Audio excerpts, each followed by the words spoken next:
Correct answers. First question എന്താ? Descriptive റിസർച്ചിന്റെ ബേസിസിലുള്ള ഒരു question ആണ്. ഇതിൽ ഏതൊക്കെ ഫീച്ചേഴ്സ് ആണ് നമുക്ക് ഡിസ്ക്രിപ്റ്റീവ് റിസർച്ചിന്റെ ഫീച്ചേഴ്സ് ആയിട്ട് അപ്ലൈ ചെയ്യാൻ പറ്റാവുന്നത്? ഒരു 5 സ്റ്റേറ്റ്മെന്റ്സ് തന്നിട്ടുണ്ട്. അതിൽ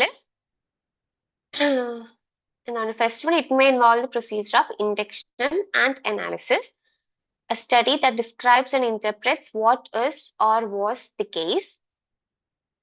It can never be normative. It is used only in quantitative research. Survey studies is one of its types.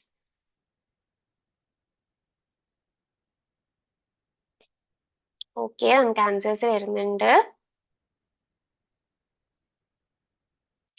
പറട്ടെ.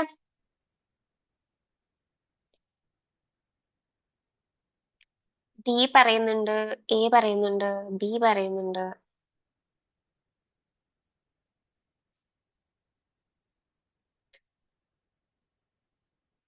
ഒരു പേരുള്ളൂ. യെസ്, ബി, എ, ഡി എല്ലാം വ്യത്യസ്തമായ ആൻസേഴ്സ് ആണല്ലോ.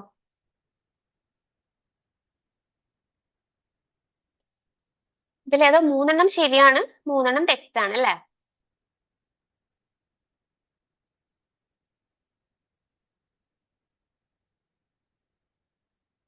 യെസ്.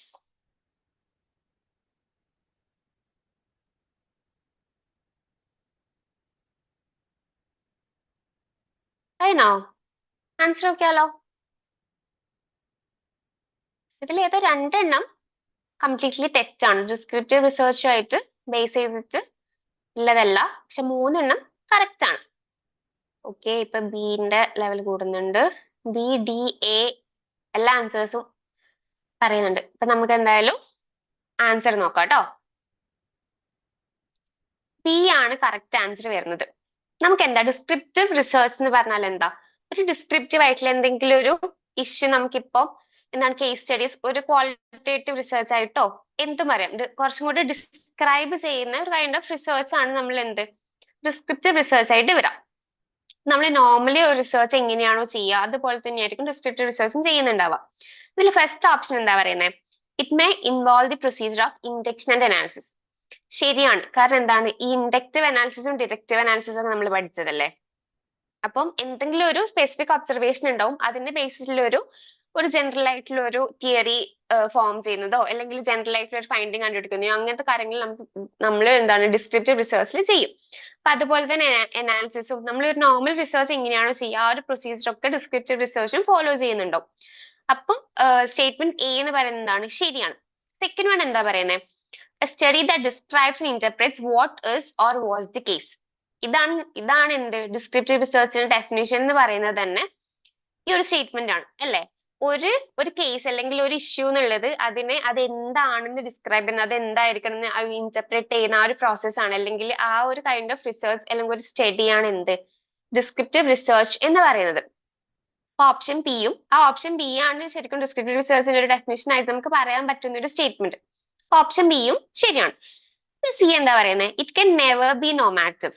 നോമാറ്റീവ് എന്ന് പറഞ്ഞാൽ എന്താ? നമ്മൾ ഓൾറെഡി ഡിസ്കസ് ചെയ്തിട്ടില്ലായിരുന്നു. നോമാറ്റീവ് എന്ന് പറഞ്ഞാല് ഒരു വാല്യൂ ബേസ്ഡ് അല്ലെങ്കിൽ എന്താണ് ഒരു നമ്മുടെ ജഡ്ജ്മെന്റ്സ് ഇപ്പോ ഒരു എന്താണ് ഇറ്റ് ക്യാൻ ബി ദാറ്റ് എന്താണ് നമ്മളിപ്പോ എന്തെങ്കിലും ഒരു എക്സാമ്പിൾ പറയും, ഇപ്പൊ should be, can be, could be അങ്ങനത്തെ കാര്യങ്ങളൊക്കെ യൂസ് ചെയ്ത് നമ്മൾ റിസർച്ചിന് നമ്മൾ ഒപ്പീനിയൻസ് ഷെയർ ചെയ്യില്ലേ, അങ്ങനത്തെ കാര്യങ്ങൾ ഡിസ്ക്രിപ്റ്റീവ് റിസർച്ചിൽ വരില്ല എന്നാണ്. അത് ഒരിക്കലും വാല്യൂ ബേസ്ഡ് ആയിരിക്കില്ല, അതൊരിക്കലും നോമാറ്റീവ് ആയിരിക്കില്ല എന്നാണ് സ്റ്റേറ്റ്മെന്റ് സി പറയുന്നത്. നമ്മൾ അങ്ങനെ പറയാൻ പറ്റില്ല. It can be normative. അതുകൊണ്ടാണ് സി എന്ന് പറയുന്നത് എന്താണ് തെറ്റായിട്ടുള്ള സ്റ്റേറ്റ്മെന്റ് ആയത്. ഡി എന്താ പറയുന്നത്? It is used only in the quantitative research. തെറ്റാണല്ലേ. ക്വാണ്ടിറ്റേറ്റീവ് റിസർച്ചിലും പക്ഷെ ക്വാണ്ടിറ്റേറ്റീവ് മാത്രമാണെന്ന് നമുക്ക് പറയാൻ പറ്റില്ല, ക്വാളിറ്റേറ്റീവ് മാത്രമാണെന്നും പറയാൻ പറ്റില്ല. In both the cases we are using descriptive research. So എന്താണ് it is used only in the quantitative research എന്നുള്ള സ്റ്റേറ്റ്മെന്റും തെറ്റാണ്. ഈ എന്താ പറയുന്നത്? Survey studies is one of its types. Yes, നമുക്കിപ്പോ ഡിസ്ക്രിപ്റ്റീവ് റിസർച്ചിന്റെ ടൈപ്സ് നമ്മൾ എടുക്കുകയാണെങ്കിൽ സർവേ സ്റ്റഡീസ് എന്നുള്ളത് അതിന്റെ ഒരു ടൈപ്പ് ആയിട്ട് വരുന്നതാണ്. അപ്പൊ അതുകൊണ്ട് ഓപ്ഷൻ ഇ അല്ലെങ്കിൽ സ്റ്റേറ്റ്മെന്റ് ഇ എന്താണ് കറക്റ്റ് ആണ്. അതുകൊണ്ടാണ് എ, ബി, ഇ എന്ന് പറയുന്ന സ്റ്റേറ്റ്മെന്റ്സ് കറക്റ്റ് ആണ്. നമ്മുടെ ഓപ്ഷൻ ബി ആണ് കറക്റ്റ് ആൻസർ ആയിട്ട് വന്നിട്ടുള്ളത്. ഓക്കെ ആണോ? നെക്സ്റ്റ് ആൻസർ നോക്കാം. ഇതിലൊന്നുമില്ല. എന്താണ് ഇതിൽ ഇൻഡക്റ്റീവ് അനാലിസിസ് പോലുള്ള ഇത് പ്രൊസീജിയേഴ്സ് നമ്മൾ യൂസ് ചെയ്യുന്നുണ്ട്. അതുപോലെ തന്നെ ഈ റിസർച്ച് ഈ കൈൻഡ് ഓഫ് റിസർച്ച് എന്ന് പറയുമ്പോൾ എന്താണ്, study that describes and interprets what is or was the case. പിന്നെ ഇതെന്താണ് സർവേ സ്റ്റഡീസ് എന്ന് പറയുന്നത് ഇതിന്റെ ഒരു ടിപ്പാണ്. Okay, so will move on to next question. Next question sampling base ആണ്.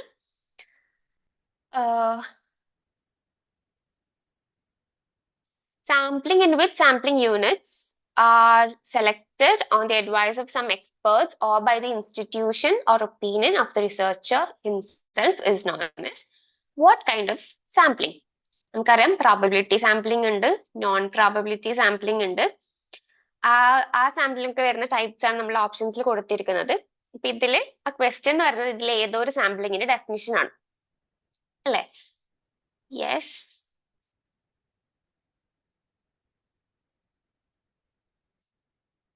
ഓൾമോസ്റ്റ് എല്ലാവർക്കും ഫെമിലിയർ ആയിട്ടുള്ളതായിരിക്കും അല്ലെ? നമുക്ക് ഓപ്ഷൻസിൽ ജഡ്ജ്മെന്റ് സാമ്പിളിംഗ് തന്നിട്ടുണ്ട്, സ്നോബോൾ സാമ്പിളിംഗ് ഉണ്ട്, കോട്ട സാമ്പിളിംഗ്, കൺവീനിയൻസ് സാമ്പിളിംഗ് ഉണ്ട്. ഏതായിരിക്കും കറക്റ്റ് ആൻസർ എന്നുള്ള? യെസ്, എല്ലാവരും എ ആണ് പറയുന്നത്.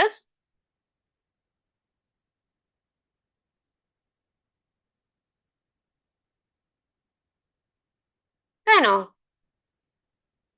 ആൾക്കാരെ പറയുന്നുള്ളൂ.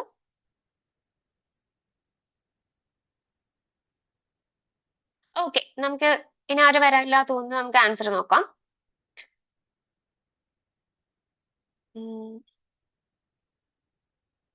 യെസ്, എന്താണ് എല്ലാവരും പറഞ്ഞ പോലെ ജഡ്ജ്മെന്റ് സാമ്പിളിംഗ് ഇനിയാണ് അല്ലെ? ജഡ്ജ്മെന്റ് സാമ്പിളിംഗ് എന്ന് പറയുന്നത് എന്ത് കൈൻഡ് ഓഫ് സാമ്പിളിംഗോ?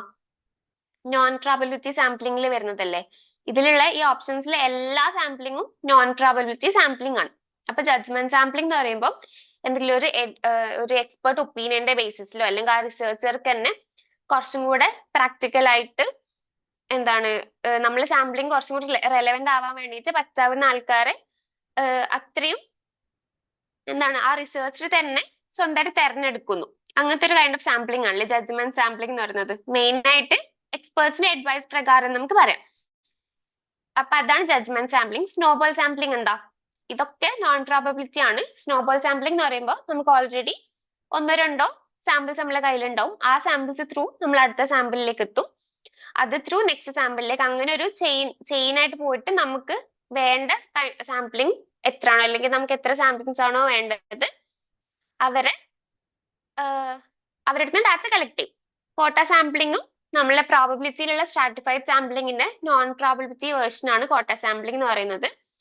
നമ്മളത്തെ സാമ്പിളിങ്ങിലൊക്കെ ഓരോ കോട്ടാസ് ആയിട്ട് അല്ലെങ്കിൽ ഓരോ ഗ്രൂപ്പ്സ് ആയിട്ടാക്കും. പക്ഷെ ആ ഗ്രൂപ്പിൽ നിന്ന് സെലക്ട് ചെയ്യുന്നത് റാൻഡം ആയിട്ടായിരിക്കില്ല, നോൺ പ്രോബബിൾ ആയിട്ട് അവർക്ക് ഇഷ്ടമുള്ള ആൾക്കാരായിരിക്കും തിരഞ്ഞെടുക്കുന്നുണ്ടാവുക. കൺവീനിയൻസ് സാമ്പിളിംഗ് എന്ന് പറയുമ്പോൾ റിസർച്ചിന്റെ കൺവീനിയൻസ് അനുസരിച്ച് അല്ലെങ്കിൽ ഏറ്റവും പെട്ടെന്ന് അവൈലബിൾ ആയിട്ടുള്ള പോപ്പുലേഷൻ ഏതാണോ, സാമ്പിൾസ് ആരാണോ അവരിൽ നിന്ന് ഡാറ്റാസ് കളക്ട് ചെയ്യുന്നു. സോ ഇതാണ് 4 types of non probability sampling എന്ന് പറയുന്നത്. So I hope it's clear. Will move on to next question.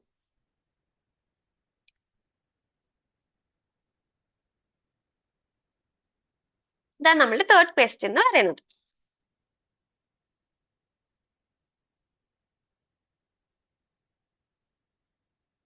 Yes, come on.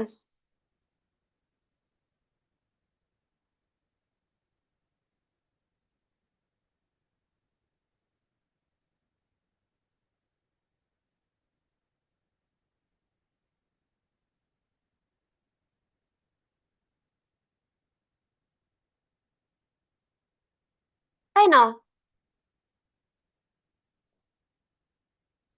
The approach to study of reality that suggests that only knowledge gained through experience and the senses is acceptable refers to what?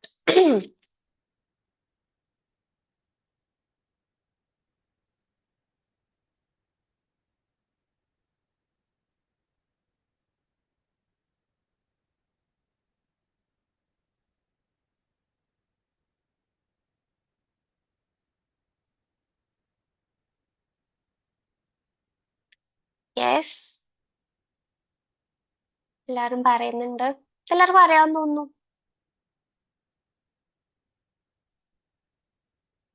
കഴിഞ്ഞോ? anyone else? Okay, നമുക്ക് എന്തായാലും answer നോക്കാം. Every one was right. Empiricism തന്നെയാണ് വരുന്നത്. നമ്മളിപ്പോ ഇവിടെ എന്താണ് gained through experience അല്ലെങ്കിൽ സെൻസസ് ഇങ്ങനെയൊക്കെയുള്ള പോയിന്റ്സ് ഉണ്ടെന്നാണെങ്കിൽ നമുക്ക് ഡയറക്റ്റ് ആയിട്ട് എംബെറിസിസം അല്ലെങ്കിൽ എംപെരിക്കൽ സ്റ്റഡി എന്നുള്ള ഒരു ഇതിലേക്ക് നമുക്ക് പോകാൻ വേണ്ടി പറ്റും അല്ലെ. എംബെറിസിസം എന്ന് പറയുന്നത് എന്താ, ഫാക്ട് ബേസ്ഡ് ആയിരിക്കണം, ഒബ്സർവേഷന്റെ ബേസിസിലായിരിക്കണം, അങ്ങനത്തെ കാര്യങ്ങളില് എംപെരിക്കൽ അല്ലെങ്കിൽ എംബെറിസിസം എന്ന് പറയുന്നത്.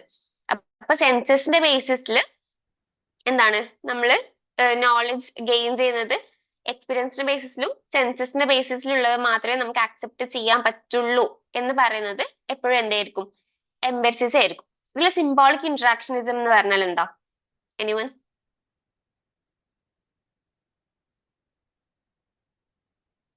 ആരില്ല? സിംബോളിക് ഇന്ററാക്ഷനിസം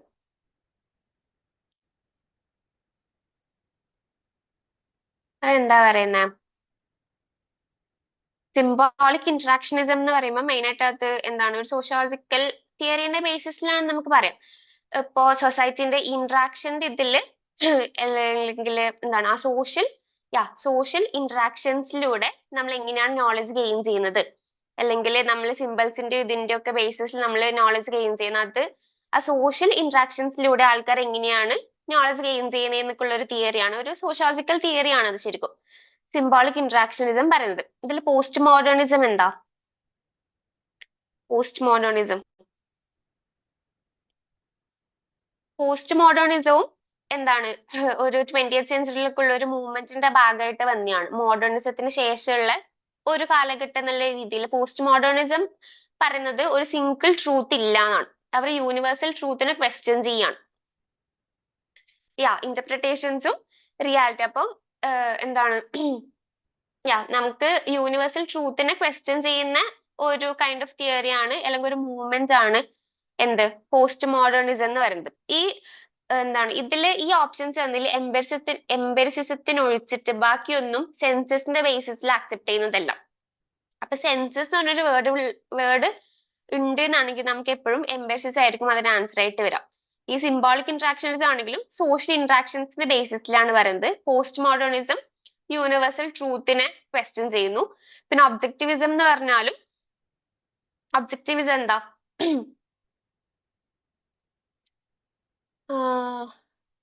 ഒബ്ജക്റ്റിവിസം എന്ന് പറഞ്ഞാൽ നമ്മളുടെ മൈൻഡിന്റെ പുറത്തേക്ക് ഓരോ എന്താണ് റിയാലിറ്റി എക്സിസ്റ്റ് ചെയ്യുന്നുണ്ട് എന്നുള്ള ഒരു കാര്യമാണ് ഒബ്ജക്റ്റിവിസം പറയുന്നത്. നമുക്കത് എക്സ്പീരിയൻസിലൂടെ നമ്മൾ കണ്ടെത്തിയെടുക്കണം, പക്ഷെ നമ്മൾ അതിനെ മൈൻഡ് ചെയ്തില്ല, നമ്മളുടെ പെർസെപ്ഷന്റെയും പുറത്ത് റിയാലിറ്റി എന്ന് പറഞ്ഞൊരു സാധനം എക്സിസ്റ്റ് ചെയ്യുന്നുണ്ട് എന്നൊക്കെയാണ് ഒബ്ജക്റ്റിവിസം പറയുന്നത്. അപ്പൊ ഇതില് സെൻസസിന്റെ ബേസിസിലും എക്സ്പീരിയൻസിന്റെ ബേസിസിലായിട്ട് എംബെറിസിസം എന്ന് പറഞ്ഞൊരു അപ്രോച്ച് സ്റ്റഡിയാണ് ഒരു അക്സെപ്റ്റബിൾ ഫോം ആയിട്ടുള്ളത്. അപ്പൊ അതുകൊണ്ടാണ് ഓപ്ഷൻ സി എംബെറിസിസ് ആണ് ആൻസർ ആയിട്ട് വരുന്നത്. We'll move on to next question. Yes, triangulation.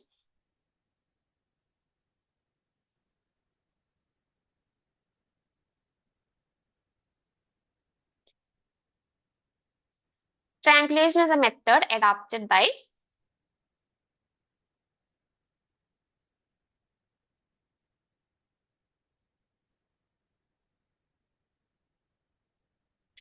what is triangulation?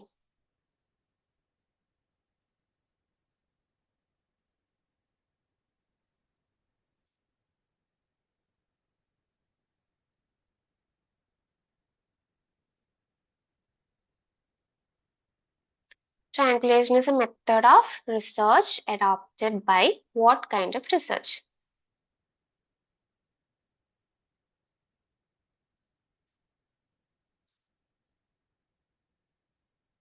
Yes, A പറയുന്നുണ്ട്.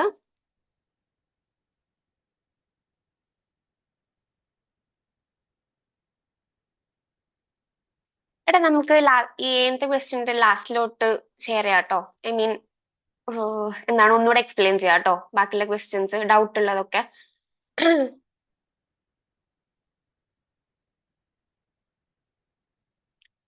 Triangulation is a research method adopted by what?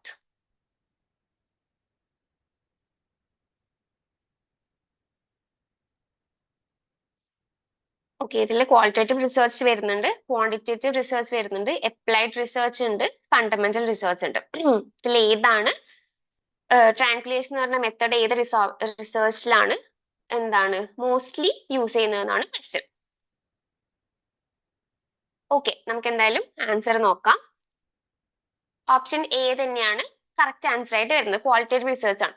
ശരിക്കും ട്രാൻസ്ലേഷൻ എന്ന് പറഞ്ഞാൽ എന്താ, നമ്മൾ മൾട്ടിപ്പിൾ സോഴ്സസ് യൂസ് ചെയ്തിട്ട് ഒരു കാര്യത്തെ കുറിച്ച് പഠിക്കാൻ വേണ്ടിയിട്ട് നമ്മൾ മൾട്ടിപ്പിൾ ആയിട്ടുള്ള കാര്യങ്ങൾ, ഐ മീൻ ഇപ്പോ മെയിൻ ആയിട്ട് അത് ക്വാളിറ്റേറ്റീവ് റിസർച്ചിലാണ് ട്രാൻസ്ലേഷൻ എന്ന മെത്തഡ് അഡോപ്റ്റ് ചെയ്യുന്നത്. ഇപ്പൊ നമ്മള് എന്താണ് ഇന്റർവ്യൂസ്, ഇപ്പോ ഇന്റർവ്യൂസ്, കേസ് സ്റ്റഡീസ്, ഒബ്സർവേഷൻ, ഇതേപോലത്തെ ഒരുപാട് സോഴ്സസ് യൂസ് ചെയ്ത് നമ്മൾ ഒറ്റ കാര്യം പഠിക്കാൻ വേണ്ടിയിട്ട് കുറെ കൈൻഡ് ഓഫ് മെത്തേഡ്സ് അഡോപ്റ്റ് ചെയ്യും. അതിന്റെ ഒതന്റിസിറ്റിയോ അത് എത്രത്തോളം ട്രൂ ആണ്, എത്രത്തോളം ഇതാണ് എന്ന് ഒന്ന് കൺഫേം ചെയ്യാൻ വേണ്ടിയിട്ട് അത് കൂടുതലായിട്ടും ക്വാണ്ടിറ്റേറ്റീവ് റിസർച്ചിലും അത് യൂസ് ചെയ്യാറുണ്ട്. പക്ഷെ മോസ്റ്റ്ലി അത് ക്വാളിറ്റേറ്റീവ് റിസർച്ചിന്റെ ആണ്, അല്ലെങ്കിൽ ക്വാളിറ്റേറ്റീവ് റിസർച്ചിലാണ് കൂടുതലും യൂസ് ചെയ്ത് വരുന്നത്. ക്വാണ്ടിറ്റേറ്റീവ് റിസർച്ചിൽ കുറവാണ്. പിന്നെ അപ്ലൈഡ് റിസർച്ച് എന്ന് പറയുമ്പോൾ അതൊരു കൈൻഡ് ഓഫ് എന്താണ്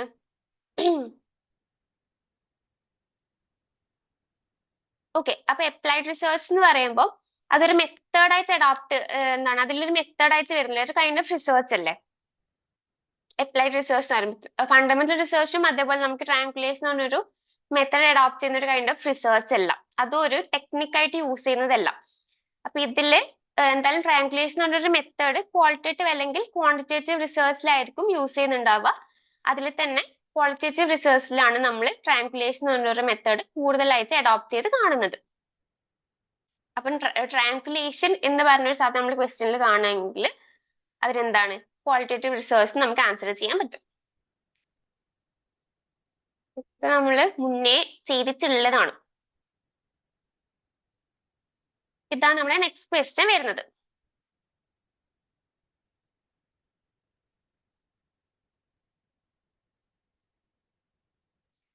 നെക്സ്റ്റ് ക്വസ്റ്റ്യൻ എന്ന് പറയുന്നത് എന്താണ്, ഒരു മാച്ച് ദ ഫോളോയിങ് ക്വസ്റ്റ്യൻ ആണ്.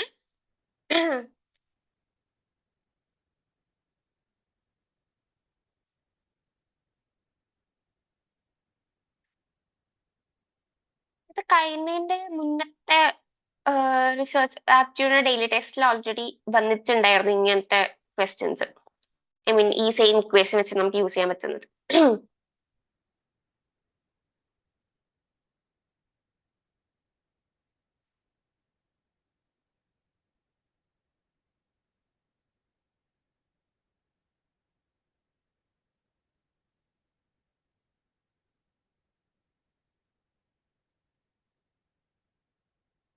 നമുക്കിവിടെ പോപ്പുലേഷൻ മീനും പോപ്പുലേഷൻ മീൻ മ്യൂ അതേപോലെ സിഗ്മാക്സ് സ്ക്വയർ തന്നിട്ടുണ്ട്. സ്റ്റാൻഡേർഡ് ഡീവിയേഷനുമായിട്ട് നമുക്കതിനെ മാച്ച് ചെയ്യണം, അതാണ് ക്വസ്റ്റ്യൻ. ഇത് ശരിക്കും നമുക്ക് ഒരു എന്താണ് ഒരു ലോജിക് വെച്ചിട്ട് കണ്ടുപിടിക്കാൻ പറ്റാവുന്നതേ ഉള്ളൂ. ഇതിനൊരു ഇക്വേഷൻ വേണം, അല്ല ഇക്വേഷൻ ഉണ്ട്, പക്ഷെ ഇക്വേഷൻ വെച്ച് യൂസ് ചെയ്യണം എന്നില്ല ഈ ഒരു ക്വസ്റ്റ്യൻ എന്ന് പറയുന്നത്. യെസ്, സി പറയുന്നുണ്ട്. C C C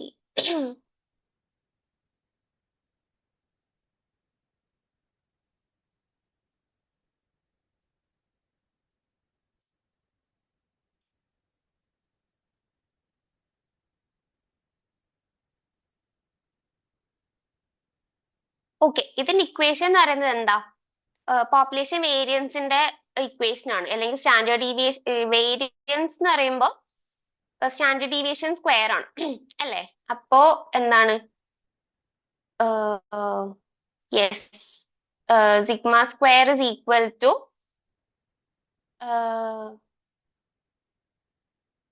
sigma, excuse my writing please, sigma x square by n minus population mean square. ഇതാണ് നമ്മുടെ ഇക്വേഷൻ വരാം. ആ സ്ക്വയറിന് നമ്മൾ ഇങ്ങോട്ടേക്ക് എടുക്കുമ്പോൾ അത് റൂട്ട് ആവും.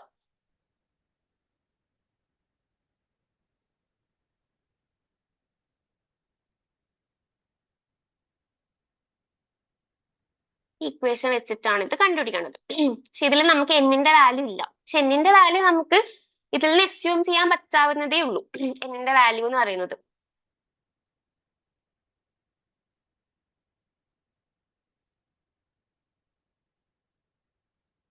യെസ്. ഓക്കെ, നമുക്ക് എന്തായാലും ആൻസർ നോക്കാം.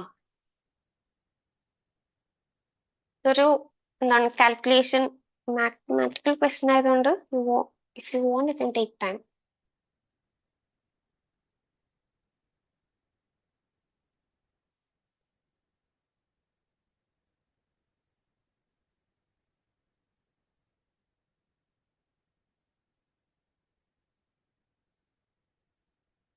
ഓക്കെ, നമുക്ക് എന്തായാലും ശരിയാണോ നോക്കാം. ഓപ്ഷൻ സി എല്ലാവരും മോസ്റ്റ് ഓഫ് ഓൾ എല്ലാവരും സി തന്നെയാന്ന് തോന്നുന്നു പറഞ്ഞിട്ടുള്ളത്. ഓപ്ഷൻ സി തന്നെയാണ് ഉത്തരമായിട്ട് വരുന്നത്. ഇതിൽ നമുക്ക് ശരിക്കും ആ ഒരു 255 ആ ഒരു സ്ക്വയർ റൂട്ടിന്റെ 36 എന്നുള്ളത് എന്താണ്, റൂട്ട് ഓഫ് 36ന്റെ റൂട്ടാണ് 6, അതുപോലെ 49ന്റെ റൂട്ടാണ് 7. ആ ഒരു കോമൺ സെൻസ് വെച്ച് നമുക്ക് ചെയ്യാൻ പറ്റും. ഇതിന്റെ ആ ഒരു നമുക്ക് എന്തായാലും പോപ്പുലേഷൻ മീന് 0 ആണ് തന്നിട്ടുണ്ട്. അപ്പൊ നമുക്ക് ആ മൈനസ് മ്യൂ സ്ക്വയർ എന്നുള്ളത് നമുക്ക് നോക്കേണ്ട ആവശ്യമില്ല. അപ്പൊ നമ്മുടെ ഇക്വേഷൻ എന്ന് പറയുന്നത് എന്താ, സിഗ്മ സ്ക്വയർ അല്ലെങ്കിൽ വേരിയൻസ് അല്ലെങ്കിൽ standard deviation square is equal to sigma x square.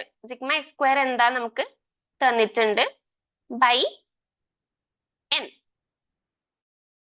ഇതാണ് നമ്മുടെ ഇക്വേഷൻ വരുന്നത്.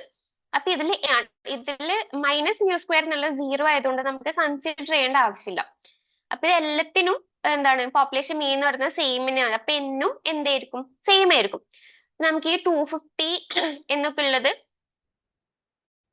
നമുക്ക് 10 ആയിട്ട് എന്നിനെ അസ്യൂം ചെയ്യാൻ വേണ്ടിട്ട് പറ്റും. അപ്പൊ അങ്ങനെ അസ്യൂം ചെയ്യുകയാണെങ്കിൽ ഇപ്പൊ നമ്മള് 250ന് ഇപ്പം ഉത്തരം വരുന്നത് എന്താ, C4 അല്ലേ. അപ്പൊ 250ന് നമ്മള് 250ക്ക് മാച്ച് ആയിട്ട് വരാൻ എന്തായാലും 5 തന്നെയായിരിക്കും.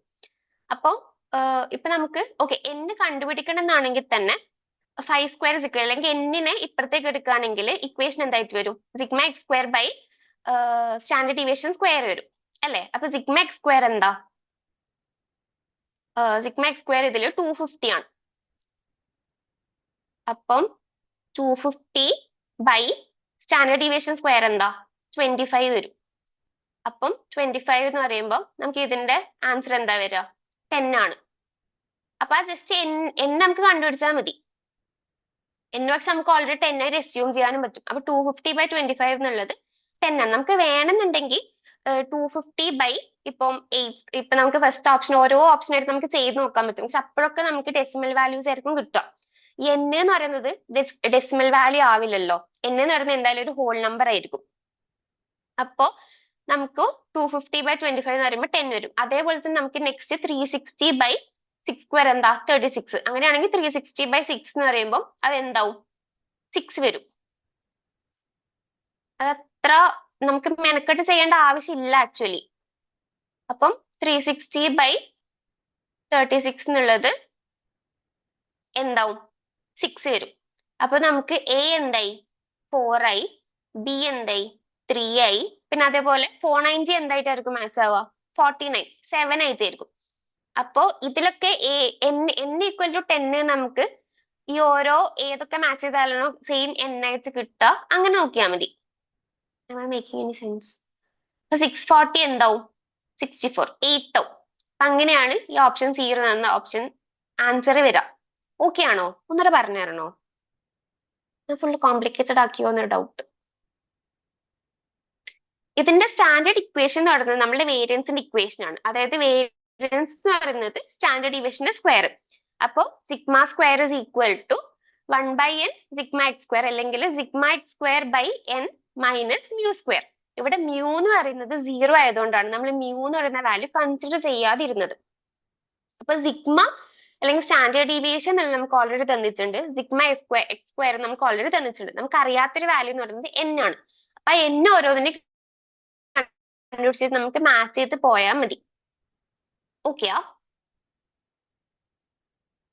ഇക്വേഷൻ ഓർത്ത് വെച്ചോട്ടോ. ഈ സ്റ്റാൻഡേർഡ് ഡീവിയേഷന്റെ ക്വസ്റ്റ്യൻസ് ഒക്കെ റിസർച്ചിൽ ചോദിക്കാറുണ്ട്. നമുക്ക് നെക്സ്റ്റ് ക്വസ്റ്റ്യനിലേക്ക് പോവാം. ഡൗട്ട് ഉണ്ടോ?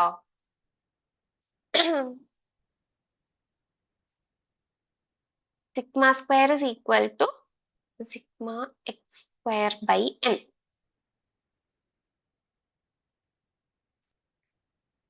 ഓക്കെ ആണെന്ന് തോന്നുന്നു, ആരൊന്നും പറയുന്നില്ല. ഓക്കെ, ഇതാണ് നമ്മൾ നെക്സ്റ്റ് ഒരു പ്രോബ്ലം ക്വസ്റ്റ്യൻ ആണ്.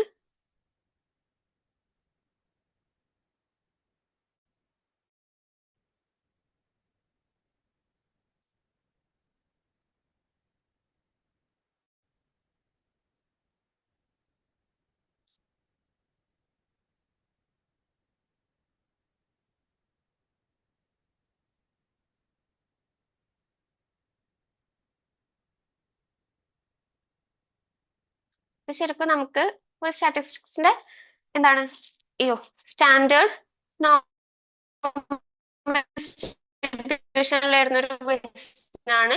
പിന്നെ സി വാല്യൂ സിന്റെ ആ ഒരു ഇന്റർവെല്ലിൽ തന്നിട്ടുണ്ട്. അതിന്റെ പ്രോബബിലിറ്റി അല്ലെങ്കിൽ ഏരിയ എന്ന് പറയുന്നത് കുറച്ച് വാല്യൂസ് തന്നിട്ടുണ്ട്. ആ വാല്യൂസിനെ സിന്റെ ഇന്റർവെൽ ആയിട്ട് മാച്ച് ചെയ്യണം.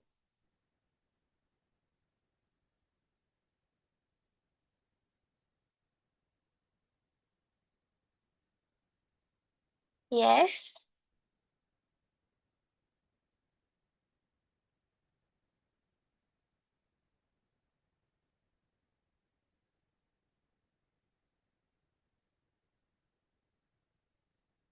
എ പറയുന്നുണ്ട്, ബി പറയുന്നുണ്ട്, സി പറയുന്നുണ്ട്.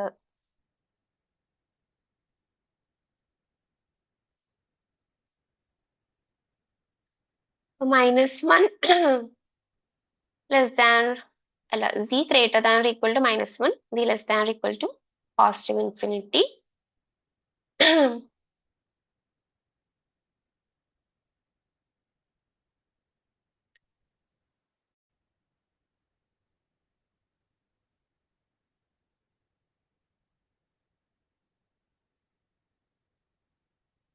പിന്നെ കുറച്ച് സി വാല്യൂ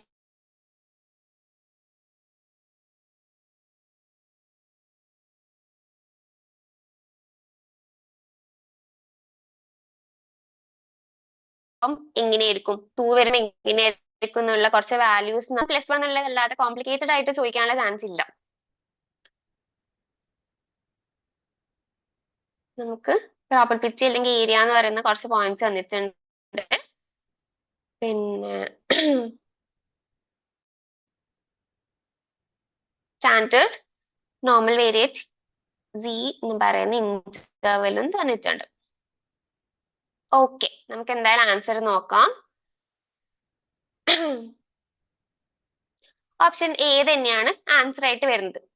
ഇതെന്താ, ഇത് ഞാൻ കുറച്ച് വാല്യൂസ് എഴുതി വെച്ചിട്ടുണ്ട്. ഈ വാല്യൂസ് നമുക്ക് ഓർത്ത് വെച്ചാൽ തന്നെ നമുക്ക് പകുതി കാര്യങ്ങളും ചെയ്യാൻ വേണ്ടി പറ്റും. ഈ ഒരു 5-6 ഒരു എല്ലാ വാല്യൂസ് ഇല്ലെങ്കിലും ഈ ഒരു 4 വാല്യൂസ് അല്ലെങ്കിൽ 5 വാല്യൂസ് പഠിച്ചു വെച്ചാൽ മതി. ഇപ്പൊ നമ്മള് ഇതാണ് നമ്മളുടെ ഒരു ഡിസ്ട്രിബ്യൂഷൻ ടേബിൾ ആയിട്ട് വരിക അല്ലെ. നമ്മളുടെ സ്റ്റാൻഡേർഡ് നോർമൽ ഡിസ്ട്രിബ്യൂഷന്റെ സി കർവ് എന്ന് പറയുന്നത് ഇതായിരിക്കും. അപ്പൊ സിന്റെ ഈ മിഡ് പോർഷൻ എന്ന് പറയുന്നതാണ് എന്ത്, ഈ മിഡ് പോർഷൻ 0 ആയിരിക്കും. അപ്പൊ സിന്റെ മിഡിൽ അല്ലെങ്കിൽ മീൻ എന്ന് പറയുന്ന പൊസിഷൻ എന്താണ്, 0 എന്ന് പറഞ്ഞ വാല്യൂ ആയിരിക്കും അവിടെ വരാം. അതിന്റെ ലെഫ്റ്റ് സൈഡിലേക്ക് എന്താവും, നെഗറ്റീവ് വാല്യൂസ് ആയിരിക്കും. റൈറ്റ് സൈഡിലേക്ക് പോസിറ്റീവ് വാല്യൂസ് ആയിരിക്കും. അപ്പൊ ഇതില് ഏരിയ അല്ലെങ്കിൽ പ്രോബബിലിറ്റി, ഈ പ്രോബബിലിറ്റി തന്നെയാണ് ഏരിയ എന്ന് പറയുന്നത്. അപ്പൊ ഇതിൽ എന്താണ്, ഇപ്പൊ 0 എന്ന് പറയുമ്പം സിന്റെ വാല്യൂ എന്ന് പറയുന്നത് 0.5 ആയിരിക്കും. അതേപോലെ പോസിറ്റീവ് 1 എന്ന് പറയുമ്പോൾ 0.84 ആയിരിക്കും. ഇങ്ങനെ കുറച്ച് വാല്യൂസ് നമ്മൾ ഓർത്ത് വെക്കുക. അപ്പോ ഓക്കെ, നമ്മൾ ക്വസ്റ്റ്യനിൽ എന്താ ചോദിക്കുന്നത്, സി എന്ന് പറയുന്നത് -1 to +∞ എന്നുള്ളത് അല്ലെ. -1 to +∞. അപ്പൊ നമുക്ക് +∞ എന്ന് പറയുമ്പോൾ എന്തായിരിക്കും, റൈറ്റ് സൈഡില് ഇൻഫിനിറ്റി ആണ്, അത് എത്രയും ആവാം. പക്ഷെ ആ +∞ എന്ന് പറയുന്നത് നമ്മൾ എപ്പോഴും 1 ആയിട്ടാണ് കൺസിഡർ ചെയ്യുക. അപ്പൊ 1 ആയിട്ട് കൺസിഡർ ചെയ്യുമ്പോൾ -1ന്റെ വാല്യൂ നമ്മൾ 0.16 ആണെന്ന് പറഞ്ഞിട്ടുണ്ടായിരുന്നു അല്ലെ. അപ്പൊ ആ 0.16നെ നമ്മൾ 1 ആയിട്ട് മൈനസ് ചെയ്യുകയാണെങ്കിൽ നമുക്ക് 0.84 കിട്ടും. അങ്ങനെയാണ് A3 എന്ന് പറയുന്ന ഓപ്ഷൻ വരുന്നത്. പിന്നെ അതേപോലെ തന്നെ ബി ഓപ്ഷൻ എന്താ പറയുന്നത്, മൈനസ് -2 ടു +1. -2ന്റെ വാല്യൂ നമ്മൾ ഓൾറെഡി പറഞ്ഞിട്ടുണ്ടായിരുന്നു. എടാ നമ്മൾ ഞാൻ കാണിച്ച ഈ ഒരു 5 വാല്യൂസ് ഇല്ലേ, ഈ 5 വാല്യൂസ് ഓർത്ത് വെക്കാം. അതായത് 0 എന്ന് പറയുമ്പോൾ 0.5 ആയിരിക്കും z ഈ പ്രോബബിലിറ്റി വരാം. ജിന്റെ വാല്യൂ 1 എന്നാണെങ്കിൽ 0.84 ആയിരിക്കും വരാം. +2 എന്നാണെങ്കിൽ 0.98 ആയിട്ടായിരിക്കും വരാം. അതങ്ങനെ -2 ഇപ്പൊ -3 ആണെങ്കിൽ 0.02 കുറച്ചുകൂടെ കുറയും. പക്ഷെ അങ്ങനെ പോവില്ല. നമ്മൾ ഈ ബേസിക് ആയിട്ടുള്ള കുറച്ച് സ്റ്റാൻഡേർഡ് വാല്യൂസ് മാത്രം നമ്മൾ ഓർത്ത് വെച്ചാൽ മതി. അപ്പൊ നമുക്ക് നേരത്തെ നമ്മുടെ ക്വസ്റ്റ്യനിൽ -1 ടു +∞ ആണ് അവിടെ z-ന്റെ ഇന്റർവൽ ആയിട്ട് പറഞ്ഞിട്ടുള്ളത്. അപ്പൊ ഓപ്ഷൻസിൽ +∞ നമ്മൾ എപ്പോഴും നോർമലി ഒരു സ്റ്റാൻഡേർഡ് ആയിട്ട് 1 എന്നാണ് കൺസിഡർ ചെയ്യുക +∞ എന്ന് പറയുമ്പോൾ. അപ്പൊ 1നെ നമ്മൾ -1ന്റെ വാല്യൂ എന്താ, -1ന്റെ വാല്യൂ നമ്മൾ ഇവിടെ പറഞ്ഞിട്ടുണ്ട് 0.16 ആണെന്നുള്ളത്. അപ്പൊ നമ്മൾ എന്താണ് 1നെ 0.16 ആയിട്ട് മൈനസ് ചെയ്യുമ്പോൾ നമുക്ക് എന്ത് കിട്ടും, 0.84 കിട്ടും. യെസ്, അതാ നമുക്ക് ഇങ്ങനത്തെ ക്വസ്റ്റ്യൻസ് എക്സ്പെക്ട് ചെയ്യാം. വരില്ല എന്ന് പറയാൻ പറ്റില്ല. ഇത് എന്താണ് PYQ അല്ലേ. അപ്പൊ -2 ടു +1 ആണ് നെക്സ്റ്റ് വരുന്നത്. അപ്പൊ ഇവിടെ -2 പിന്നെ +1. അപ്പൊ ഇവിടെ നമുക്ക് -2ന്റെയും +1ന്റെയും വാല്യൂസ് ജസ്റ്റ് അങ്ങോട്ടും ഇങ്ങോട്ടും മൈനസ് ചെയ്താൽ മതി. അപ്പൊ നമുക്ക് എന്താണ് -2ന്റെ വാല്യൂ നമ്മൾ ഓൾറെഡി പറഞ്ഞിട്ടുണ്ട് 0.02 ആണ്. +1ന്റെ വാല്യൂ എന്താ 0.84 ആണ്. അപ്പൊ 0.84നെ നമ്മൾ 0.02 ആയിട്ട് മൈനസ് ചെയ്യും. അപ്പൊ നമുക്ക് എന്ത് വരും, 0.82 കിട്ടും. അങ്ങനെയാണ് ബി എന്ന് പറയുന്നത് 4 ആവുന്നത്. അതേപോലെ തന്നെ ഇവിടെ -∞ ടു +2 കൊടുത്തിട്ടുണ്ട്. അത് നമുക്ക് +2ന്റെ വാല്യൂ ആയിട്ട് തന്നെ കൺസിഡർ ചെയ്യാൻ പറ്റും. +2ന്റെ വാല്യൂ എന്താണ് 0.98 അല്ലേ +2ന്റെ വാല്യൂ എന്ന് പറയുന്നത്. അപ്പൊ സി എന്ന് പറയുന്നത് 1i. അതേപോലെ തന്നെ എന്താണ് 0 ടു +2 ന്റെ വാല്യൂ നോക്കുകയാണെങ്കിൽ നമുക്ക് +2ന്റെ വാല്യൂ നമുക്ക് എന്താണ് 0.98 ആണ് എന്ന് അറിയാം അല്ലേ. അതേപോലെ തന്നെ 0ന്റെ വാല്യൂ നമ്മൾ പറഞ്ഞിട്ടുണ്ടായിരുന്നു. 0ന്റെ വാല്യൂ എന്ന് പറയുന്നത് 0.50 ആണ് അല്ലേ. ഇത് നോക്കിയേ 0.50 അല്ലേ 0ന്റെ വാല്യൂ വരുന്നത്. ഇപ്പൊ -∞ ടു 0 എന്നാണെങ്കിലും 0.5 ആണ് വരിക. അപ്പോ നമ്മൾ 0.98നെ നമ്മൾ 0.5 ആയിട്ട് മൈനസ് ചെയ്യുമ്പോൾ നമുക്ക് 0.48 കിട്ടും. -1 ടു -1ന്റെ -∞ ടു സോറി കൺഫ്യൂഷൻ -1 ടു 0 എന്ന് പറയുന്ന ആ ഒരു ഇന്റർവെലിന്റെ വാല്യൂ ആണ് 0.16 എന്ന് പറയുന്നത്. പക്ഷെ ഇതിപ്പോ ഇന്റർവെൽ എന്നല്ല, നമുക്ക് -1ന്റെ വാല്യൂ ഇത്ര 0ന്റെ വാല്യൂ ഇത്ര എന്നാണ്. അപ്പൊ -1ന്റെ വാല്യൂ ആണ് അവിടെ 0.16 എന്ന് പറഞ്ഞിട്ട് വരുന്നത്. അല്ല 0.16 ടു 0 വരെയുള്ള വാല്യൂ അല്ല, ബാക്കോട്ടേക്കാണ് നമ്മൾ നോക്കേണ്ടത്. -1ന്റെ വാല്യൂ ആണ് 0.16, 0ന്റെ വാല്യൂ ആണ് 0.50. ഈ ഒരു നമ്മൾ ഒരുപാട് കോംപ്ലിക്കേറ്റഡ് ആക്കേണ്ട ആവശ്യമില്ല. ഇതില്ലേ കുറച്ച് സ്റ്റാറ്റിസ്റ്റിക്സിന്റെ നല്ല ബേസ് വേണം. എന്താണ് ഇത് സ്റ്റാൻഡേർഡ് ആയിട്ടുള്ള ഒരു സ്റ്റാൻഡേർഡ് ഇത് എഴുതി ചെയ്യാൻ മാത്രം ഇല്ല. നമ്മളില്ലേ ഈ ഒരു 4-5 വാല്യൂസ് ശരിക്കും മെമ്മറൈസ് ചെയ്ത് വെച്ചാൽ മതി. ഈ ഒരു ഡിസ്ട്രിബ്യൂഷൻ ടേബിൾ നമ്മൾ ഓർത്ത് വെക്കുക. അതായത് ഈ എന്താണ് ഒരു കേർവ് ആണ് എപ്പോഴും ഈ ഒരു ഗ്രാഫിൽ വരിക. അപ്പൊ ഈ ഒരു കേർവിന്റെ മിഡിൽ പോർഷൻ ആയിരിക്കും. ഈ താഴെയാണ് നമ്മളെ സെഡിന്റെ വാല്യൂസ് വരുന്നത്. അപ്പൊ ഇതിന്റെ മീൻ എന്ന് പറയുന്ന പൊസിഷൻ ആണ് 0. അപ്പൊ 0ക്ക് ഒരു വാല്യൂ ഉണ്ട്. അതേപോലെ -1ന് ഒരു വാല്യൂ ഉണ്ട്. ഇത് ശരിക്കും നമുക്ക് സ്റ്റാൻഡേർഡ് നോർമൽ ഡിസ്ട്രിബ്യൂഷൻ ടേബിൾ ഉണ്ട്, നമ്മുടെ ലോഗരിതം ടേബിൾ ഇല്ലേ. അതൊക്കെ പോലെ ഈ ഓരോ വാല്യൂവിനും ഓരോ സെഡിന്റെ വാല്യൂ ഇത്ര ആകുമ്പോൾ പ്രോബബിലിറ്റി ഇത്ര എന്ന് പറഞ്ഞിട്ട് സ്റ്റാൻഡേർഡൈസ്ഡ് ആയിട്ടുള്ള ഒരു ടേബിൾ ആണിത്. അപ്പൊ ആ ടേബിൾ നമ്മൾ മൊത്തത്തിൽ മെമ്മറൈസ് ചെയ്യാൻ നമുക്ക് പറ്റില്ല. അപ്പൊ എന്ത് ചെയ്യണം, നമ്മൾ കുറച്ച് നമുക്ക് സ്റ്റാൻഡേർഡ് ആയിട്ടുള്ള കുറച്ച് വാല്യൂസ് മാത്രം നമുക്ക് മെമ്മറൈസ് ചെയ്ത് വെക്കാം. അപ്പൊ 0ന്റെ വാല്യൂ എന്ന് പറയുന്നത് 0.50 ആണ്. -1ന്റെ വാല്യൂ എന്ന് പറയുന്നത് 0.16 ആണ്. ഈ ആപ്പിൽ ഇതിന്റെ ശരിക്കുള്ള ക്ലാസ് ഉണ്ടാവും. ഞാൻ ഈ ക്വസ്റ്റ്യന് വേണ്ടിയിട്ട് മാത്രം പറയുന്നതല്ലേ, അതുകൊണ്ടാണ് ഞാൻ ഓവർ കോംപ്ലിക്കേറ്റഡ് ആക്കണ്ട വിചാരിച്ചത്. അപ്പൊ -1ന്റെ വാല്യൂ എന്ന് പറഞ്ഞാൽ 0.16 ആണ്, -2ന്റെ വാല്യൂ 0.02 ആണ്. അതേപോലെ -3ക്കും -4നും പിന്നെ അതിന്റെ ഇടയിലുള്ള പോയിന്റിനൊക്കെ വാല്യൂസ് ഉണ്ട്. അതേപോലെ +1, +2, പിന്നെ അതിന്റെ ഇടയിലുള്ള ഡെസിമൽസിനൊക്കെ ഓരോരോ പോയിന്റ്സ് ഉണ്ട്. അപ്പൊ നമ്മൾ സ്റ്റാൻഡേർഡ് ആയിട്ട് ജസ്റ്റ് ഈ ഒരു 4-5 കാര്യങ്ങൾ മാത്രം ഓർത്ത് വെക്കുക. അതിന്റെ ബേസിസിൽ നമുക്ക് ഈ ഒരു ക്വസ്റ്റ്യൻ അറ്റൻഡ് ചെയ്യാൻ പറ്റുന്നുണ്ടോ നോക്കുക. -1ന്റെ വാല്യൂ 0.16 ആണ്. അപ്പൊ പ്ലസ് ഇൻഫിനിറ്റി നമ്മൾ 1 ആയിരിക്കും എന്ന് പറഞ്ഞു. അപ്പൊ 1നെ നമ്മൾ എന്താണ് 0.16 ആയിട്ട് സബ്ട്രാക്ട് ചെയ്യുമ്പോൾ നമുക്ക് 0.84 കിട്ടും. അതേപോലെ -2ന്റെ വാല്യൂ എന്തായിരുന്നു? 0.02 ആയിരുന്നു. അപ്പൊ അതിനെ +1ന്റെ വാല്യൂ ആയിട്ടുള്ള 0.84 ആയിട്ട് സബ്ട്രാക്ട് ചെയ്യുമ്പോൾ നമുക്ക് 0.82 കിട്ടും. പിന്നെ +2ന്റെ വാല്യൂ 0.98 സ്റ്റാൻഡേർഡ് ആണ്, അത് കിട്ടും. പിന്നെ എന്താണ് 0 to +2 എന്ന് പറയുമ്പോൾ നമുക്ക് ആ +2ന്റെ വാല്യൂവിനെ 0ന്റെ വാല്യൂ ആയിട്ട് മൈനസ് ചെയ്യാം. അതായത് 0.98 മൈനസ് 0.5 0.48 കിട്ടും. ഓക്കെ ഞാൻ വിചാരിക്കുന്നത്. ശരിക്കും അങ്ങനെ ഒരു പ്രോബ്ലം ക്വസ്റ്റ്യൻ അല്ല, നമ്മൾ ശരിക്കും മെമ്മറിനകത്ത് ചെയ്യേണ്ടതാണ്. ഡീറ്റെയിൽ ആയിട്ടുള്ള ക്ലാസ് എന്തായാലും ആപ്പിൽ ഉണ്ടാവും. തീരെ ബേസ് ഇല്ലാത്തവർ എന്തായാലും അതൊന്ന് ക്ലാസ് കാണുന്നതല്ലായിരിക്കും. നമുക്ക് ഇവിടെ ടൈമിന്റെ കൺസ്ട്രെയിൻസും ഉണ്ട് എനിക്ക് പറഞ്ഞുതരാൻ വേണ്ടിയിട്ട്. നമുക്ക് അടുത്ത ക്വസ്റ്റ്യൻ നോക്കാം. ഓക്കെ, ഇതാണ് നമ്മുടെ നെക്സ്റ്റ് ക്വസ്റ്റ്യൻ വരുന്നത്.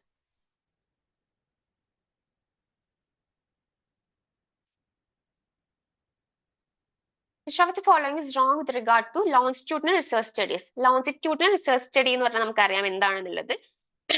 അപ്പോ എന്താണ് കുറച്ചും കൂടെ ലോങ് ടൈമിന്റെ ബേസിസിൽ അല്ലെങ്കിൽ എന്താണ് കണ്ടിന്യൂസ് ആയിട്ട് ഒരു പോപ്പുലേഷനെ സ്റ്റഡി ചെയ്തുകൊണ്ടിരിക്കുന്ന അങ്ങനത്തെ ഒരു കൈൻഡ് ഓഫ് സ്റ്റഡിയാണ് എന്ത് ലോഞ്ചിറ്റ്യൂഡിനൽ റിസർച്ച് സ്റ്റഡി എന്ന് പറയുന്നത്. അപ്പൊ അതിന്റെ ബേസിസിൽ തെറ്റ് ആയിട്ടുള്ള ഓപ്ഷൻസ് ഏതാണെന്നാണ് ചോദ്യം.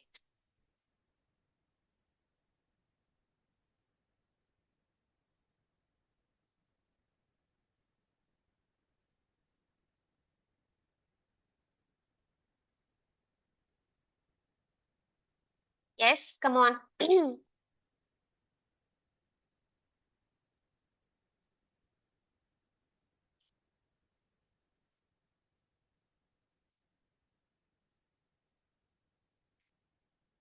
ലോഞ്ചിറ്റ്യൂഡിനൽ സ്റ്റഡി എന്ന് പറഞ്ഞാൽ എന്താ? സെയിം പോപ്പുലേഷനെ നമ്മൾ റെഗുലർ ഇന്റർവെൽസിൽ ഒന്നും കൂടെ സ്റ്റഡി ചെയ്യുന്നു. അവരിലെ ചേഞ്ച് മനസ്സിലാക്കാൻ വേണ്ടിയിട്ട് എന്താണ് ഓവർ എ പീരീഡ് ഓഫ് ടൈമിൽ കുറച്ച് ഇയേഴ്സോ അല്ലെങ്കിൽ കുറച്ച് മന്ത്സോ നീണ്ടു നിൽക്കുന്ന കൈൻഡ് ഓഫ് സ്റ്റഡി ആയിരിക്കും. നമ്മൾ ഫസ്റ്റ് അവരെ ടെസ്റ്റ് ചെയ്യും, പിന്നെ എന്തെങ്കിലും അവർക്ക് ഒരു ആക്ടിവിറ്റി കൊടുത്തിട്ട് പിന്നെയും ടെസ്റ്റ് ചെയ്യും. അങ്ങനെ ഇന്റർവെൽസിന്റെ ബേസിസിൽ അവരെ ടെസ്റ്റ് ചെയ്ത് അങ്ങനത്തെ ഉള്ളൊരു സ്റ്റഡിയാണ്, അങ്ങനത്തെ ഉള്ളൊരു റിസർച്ച് ആണ് ലോഞ്ചിറ്റ്യൂഡിനൽ സ്റ്റഡി എന്ന് പറയുന്നത്.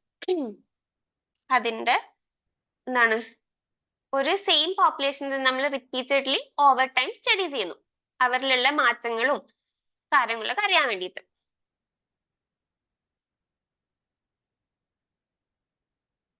ലോഞ്ചിറ്റ്യൂഡിനൽ റിസർച്ച് സ്റ്റഡിയുടെ റിഗാർഡിൽ നോക്കുമ്പോൾ തെറ്റായിട്ടുള്ള ഓപ്ഷൻസ് ഏതാണ്? സ്റ്റേറ്റ്മെന്റ്സ് ഏതാണ്? ഇതിൽ 5 സ്റ്റേറ്റ്മെന്റ്സ് തന്നിട്ടുണ്ട്. The study population is visited a number of times at regular intervals. There is no need to visit more than once. Intervals might be as short as a week or longer than a year. Intervals must be longer than a year. Intervals are not fixed, so their length may vary from study to study. Yes.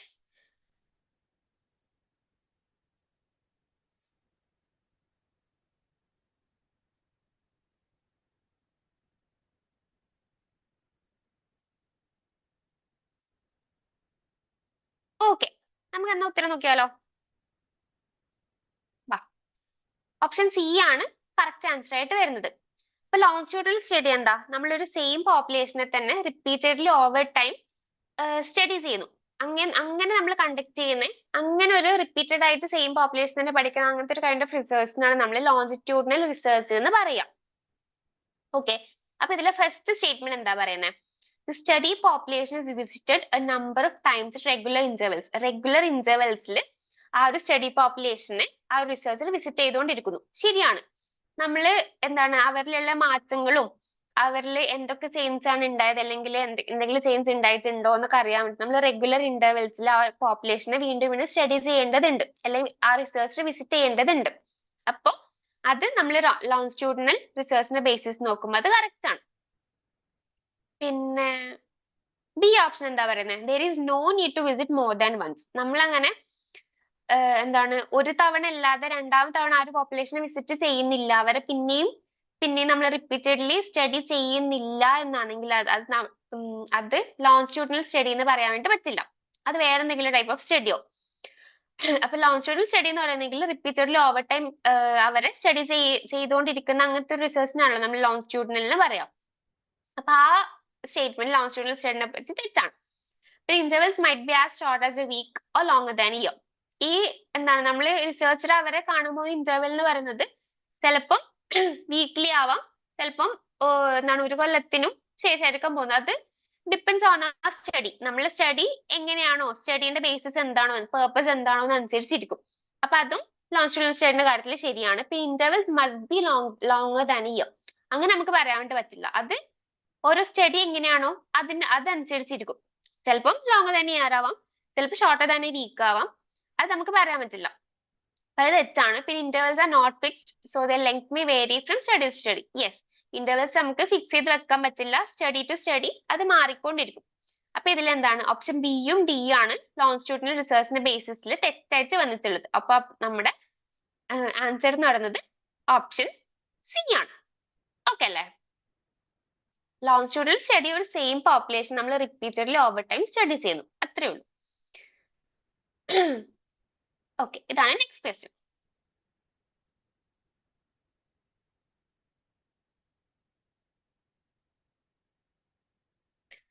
Ratio സ്കെയിലിന്റെ ബേസിസിലുള്ള ഒരു question ആണ്. What among the following applies to the ratio scale?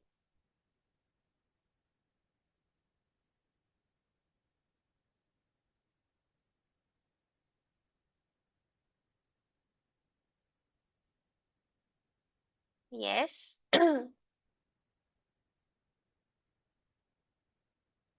It is useful besides in assessing quality and values.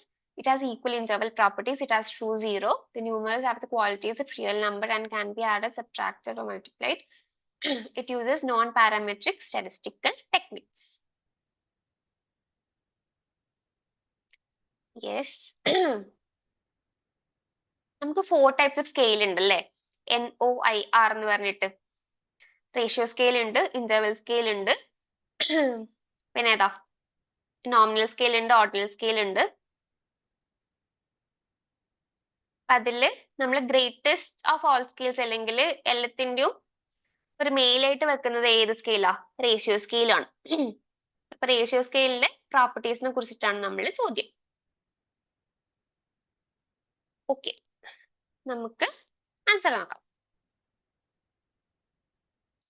Option D ആണ് answer വരുന്നത്. ഇതിലേതാ? B C D എന്ന് പറയുന്ന option ratio സ്കെയിലിനെ സംബന്ധിച്ച് true ആണ്. ഇതില് option A എന്താണ് പറയുന്നത്? It is A useful device in assessing quality and values. ഈ ക്വാളിറ്റി ഒക്കെ അസസ് ചെയ്യാൻ നമ്മൾ റേഷ്യോ സ്കെയിൽ അല്ല, അത് നോമിനൽ സ്കെയിൽ, ഓർഡിനൽ സ്കെയിൽ ഒക്കെയാണ്. ക്വാളിറ്റി ഒക്കെ എന്താണ് ക്വാളിറ്റി അസസ് ചെയ്യാൻ വേണ്ടിയിട്ടൊക്കെ യൂസ് ചെയ്യുന്നത് നോമിനൽ സ്കെയിലും ഓർഡിനൽ സ്കെയിലും ഒക്കെയാണ്. അപ്പൊ ഈ ക്വാളിറ്റി അസസ് ചെയ്യാൻ വേണ്ടി ഇപ്പൊ റേഷ്യോ സ്കെയിൽ ആയാലും ഇന്റർവെൽ സ്കെയിൽ ആയാലും നമ്മൾ പറഞ്ഞു ശരിക്കുള്ള ഒരു ക്വാണ്ടിറ്റി, ശരിക്കുള്ള ഒരു ഹോൾ നമ്പറിലെ ഡാറ്റ നമുക്ക് വേണം അല്ല, അങ്ങനെയൊക്കെ മാത്രമേ നമുക്ക് റേഷ്യോ സ്കെയിലും ഇന്റർവെൽ സ്കെയിലും യൂസ് ചെയ്യാൻ വേണ്ടി പറ്റത്തുള്ളൂ. പക്ഷെ നോമിനൽ സ്കെയിലൊക്കെ നമുക്ക് ക്വാളിറ്റിയോ ഈ നമ്പേഴ്സ് തന്നെ അല്ലെങ്കിൽ ന്യൂമറിക്കൽസ് തന്നെ വേണമെന്നൊന്നും നിർബന്ധമില്ല. അപ്പൊ ഈ ക്വാളിറ്റി എന്നൊക്കെ പറയുമ്പോൾ എന്താണ്, അത് റേഷ്യോ സ്കെയിലിന് അപ്ലിക്കബിൾ അല്ല. അപ്പൊ ആ സ്റ്റേറ്റ്മെന്റ് തെറ്റാണ്. പിന്നെ സ്റ്റേറ്റ്മെന്റ് ബി എന്താ പറയുന്നത്? It has equal interval properties. ശരിയാണ്. റേഷ്യോ സ്കെയിലിലും ഇന്റർവെൽ സ്കെയിലിനും തന്നെ ഈക്വൽ ഇന്റർവെൽ പ്രോപ്പർട്ടീസ് ഉണ്ട്. അപ്പൊ അത് റേഷ്യോ സ്കെയിലിന് അപ്ലൈ ചെയ്യാൻ പറ്റാത്ത ഇറ്റ് ഹാസ് ട്രൂ സീറോ. നമ്മളിപ്പം 4 ടൈപ്സ് ഓഫ് സ്കെയിൽ നമ്മൾ പറഞ്ഞു, നോമിനൽ, ഓർഡിനൽ, ഇന്റർവെൽ, റേഷ്യോ. അതിൽ റേഷ്യോ സ്കെയിലിന് മാത്രമാണ് ട്രൂ സീറോ ഉള്ളത്. അപ്പോ എന്താണ് റേഷ്യോസ്? ഇപ്പോ അതും ശരിയാണ്. പിന്നെ ഓപ്ഷൻ ഡി എന്താണ്? The numerals have the qualities of real numbers and can be added, subtracted. Yes, ഇതിലുള്ളത് ന്യൂമറിക്കൽസ് ആണ്. വേറെ കൈൻഡ് ഓഫ് വാല്യൂസ് ഒന്നും അല്ലാത്തതുകൊണ്ട് നമുക്ക് ഈ വാല്യൂസ് നമുക്ക് ആഡ് ചെയ്യാനോ സബ്ട്രാക്ട് ചെയ്യാനോ ഒക്കെ പറ്റും. അപ്പൊ അതും ശരിയാണ്. പിന്നെ ഓപ്ഷൻ ഇ എന്താണ് പറയുന്നത്? It uses non parametric statistical techniques. അല്ല, നമ്മള് റേഷ്യോ സ്കെയിലിനും ഇന്റർവെൽ സ്കെയിലിനും പാരാമെട്രിക് സ്റ്റാറ്റിസ്റ്റിക്കൽ ടെക്നിക്സ് ആണ് എപ്പോഴും യൂസ് ചെയ്യുക. നമ്മൾ നോൺ പാരാമെട്രിക് ഏതിലാ യൂസ് ചെയ്യുക? നോമിനലിലും ഓർഡിനലിലും ആണ് നമ്മൾ non parametric statistical techniques use ചെയ്യുക. സോ ഇതിൽ equal interval properties, it has true zero. പിന്നെ ആ ന്യൂമറിക്കൽസിന് നമുക്ക് എന്താണ്? റിയൽ നമ്പേഴ്സ് ആണ്. അത് നമുക്ക് ആഡ് ചെയ്യാനോ സബ്ട്രാക്ട് ചെയ്യാനോ ഒക്കെ പറ്റും. ഈ മൂന്നും ആണ് റേഷ്യോ സ്കെയിലിനെ സംബന്ധിച്ച് ശരിയായിട്ടുള്ള അപ്ലൈ ചെയ്യാൻ പറ്റുന്ന സ്റ്റേറ്റ്മെന്റ്സ് എന്ന് പറയുന്നത്.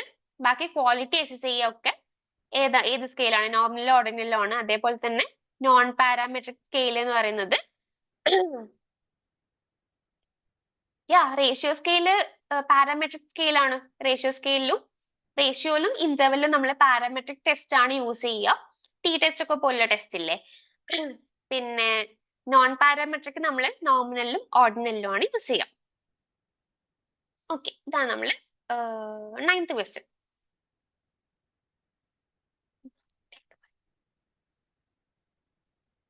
Which among the following is incorrect in the light of positivist research paradigm? Positivist research പാരഡിഗത്തിന്റെ ബേസിസിൽ തെറ്റായിട്ടുള്ളത് ഏതാണ്?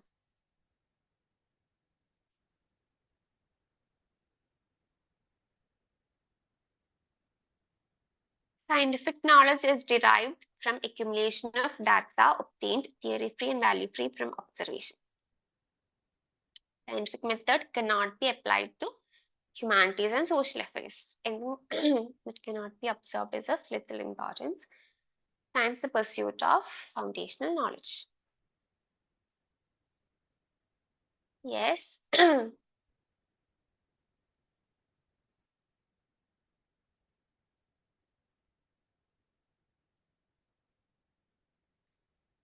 What is positivist research paradigm?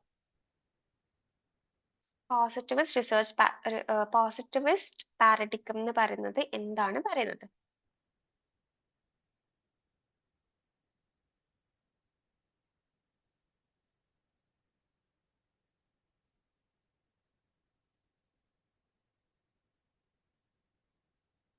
ഇത്രയുള്ളോ? Answer നോക്കിയാലോ എന്നാ?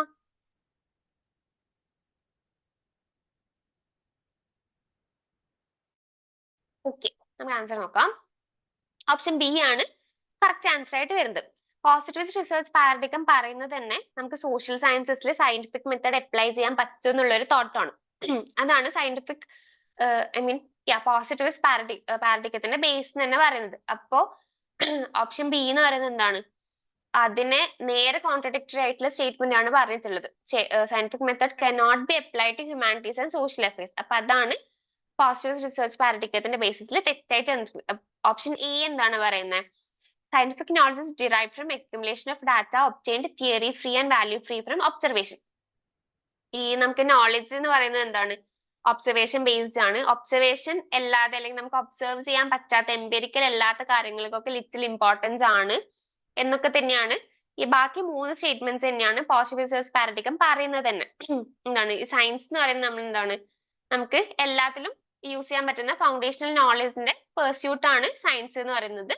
അതുപോലെ തന്നെ ഒബ്സർവേഷൻ അല്ലാതെ നമുക്ക് ഒബ്സർവ് ചെയ്യാൻ പറ്റാത്ത കാര്യങ്ങളൊക്കെ വലിയ ഇമ്പോർട്ടൻസ് കൊടുക്കേണ്ടതില്ല. പിന്നെ എന്താണ്, സയന്റിഫിക് നോളജ് കിട്ടുന്നത് എങ്ങനെയാണ്? Accumulation of data. ഇങ്ങനെയുള്ള accumulation of data theory free value free from observation. Experience അല്ലെങ്കിൽ ഫാക്ട് ബേസ്ഡ് ആയിട്ടുള്ള അല്ലെങ്കിൽ ഒബ്സർവേഷൻ ബേസ്ഡ് നമ്മൾ സെൻസസ് കൊണ്ട് നമുക്ക് കാണാൻ പറ്റുന്ന അങ്ങനത്തെ കാര്യങ്ങളാണ് പോസിറ്റീവ് റിസർച്ച് പാരഡിഗം പറയുന്നത്. അപ്പോൾ പിന്നെ സയന്റിഫിക് മെത്തേഡ് അല്ലെങ്കിൽ സയന്റിഫിക് മെത്തേഡ് എന്ന് പറയുന്നത് നമുക്ക് സോഷ്യൽ സയൻസ് റിസർച്ചിലും ഹ്യൂമാനിറ്റീസിലൊക്കെ അപ്ലൈ ചെയ്യാൻ വേണ്ടിയിട്ട് പറ്റും. ആ ഒരു തോട്ടാണ് സയന്റിഫിക് പോസിറ്റിവിസ്റ്റ് റിസർച്ച് പാരഡിഗം ഉണ്ടാകുന്നത്. അപ്പോ നമ്മൾ ലാസ്റ്റ് ക്വസ്റ്റ്യൻ.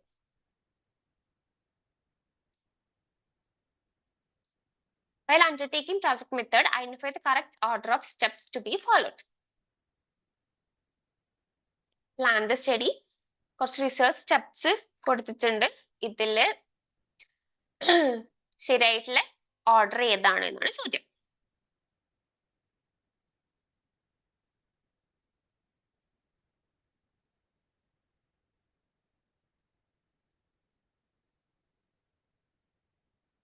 യെസ്.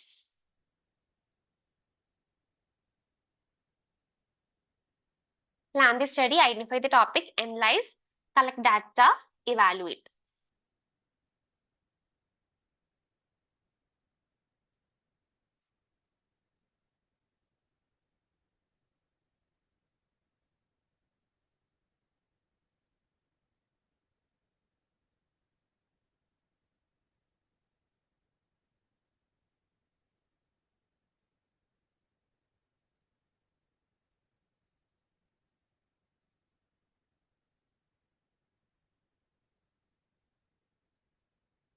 ഓക്കെ, ഇതെന്തായാലും ഓൾമോസ്റ്റ് എല്ലാവർക്കും അറിയുന്ന ക്വസ്റ്റ്യൻ തന്നെയായിരിക്കും. നമുക്ക് ആൻസർ നോക്കാം. ഓപ്ഷൻ സി ആണ് കറക്റ്റ് ആൻസർ ആയിട്ട് വരുന്നത്. എന്താണ് ഒരു റിസർച്ചിന്റെ ഒരു സ്റ്റെപ്സ് എങ്ങനെയായിരിക്കും ഫോളോ ചെയ്യുക? ഫസ്റ്റ് നമ്മൾ ഒരു ടോപ്പിക് ഐഡന്റിഫൈ ചെയ്യും. പിന്നെ അത് എങ്ങനെയായിരിക്കും നമ്മൾ നടത്തേണ്ടതെന്നൊക്കെയുള്ളത് അതിന്റെ ഇടയിൽ ലിറ്ററേച്ചർ റിവ്യൂ കാര്യങ്ങളൊക്കെ വരുന്നുണ്ട്, പക്ഷെ ആ സാധനങ്ങളൊന്നും ഇവിടെ കൊടുത്തിട്ടില്ല. പിന്നെ നമ്മളെ സ്റ്റഡി എങ്ങനെയായിരിക്കണം നമ്മൾ പ്ലാൻ ചെയ്യും. അതിനുശേഷം നമ്മൾ ക്വസ്റ്റ്യനെയറും കാര്യങ്ങളൊക്കെ ഉണ്ടാക്കി ഡാറ്റ കളക്ട് ചെയ്യും. ഡാറ്റ കളക്ട് ചെയ്തതിന് ശേഷം ആ കളക്ട് ചെയ്ത ഡാറ്റ നമ്മൾ അനലൈസ് ചെയ്യും. അനലൈസ് ചെയ്തതിന് ശേഷമായിരിക്കും എന്ത് നമ്മൾ ആ ഡാറ്റ നമ്മൾ സ്റ്റഡി ഇവാലുവേറ്റ് ചെയ്യുന്നത്. അപ്പൊ അതാണ് 1 2 3 4 5. ഫസ്റ്റ് നമ്മൾ ടോപ്പിക് ഐഡന്റിഫൈ ചെയ്യുക, പിന്നെ നമ്മൾ സ്റ്റഡി പ്ലാൻ ചെയ്യുക, ഡാറ്റ കളക്ട് ചെയ്യുക, അനാലിസിസ് പാർട്ട് ചെയ്യുക, അവസാനം ഇവാലുവേഷൻ. ഇതാണ് 5 സ്റ്റെപ്സ് വരുന്നത്. ഓക്കെ അല്ലേ? ഇതായിരുന്നു നമ്മളുടെ ഇന്നലത്തെ റിസർച്ച് ആപ്റ്റിറ്റ്യൂഡിലെ ഡെയിലി ടെസ്റ്റിലെ 10 ക്വസ്റ്റ്യൻസ് എന്ന് പറയുന്നത്. ഈ ഡെയിലി ടെസ്റ്റിന് വരുന്ന ക്വസ്റ്റ്യൻസ് ഒക്കെ PYQs ആണ് കേട്ടോ.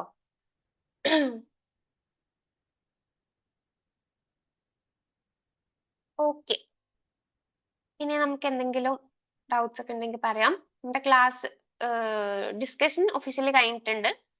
നമുക്ക് എല്ലാവർക്കും ലീവ് ചെയ്യാം കേട്ടോ.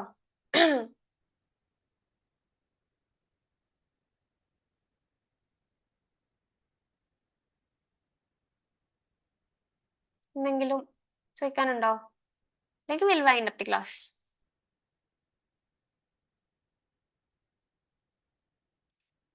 First question.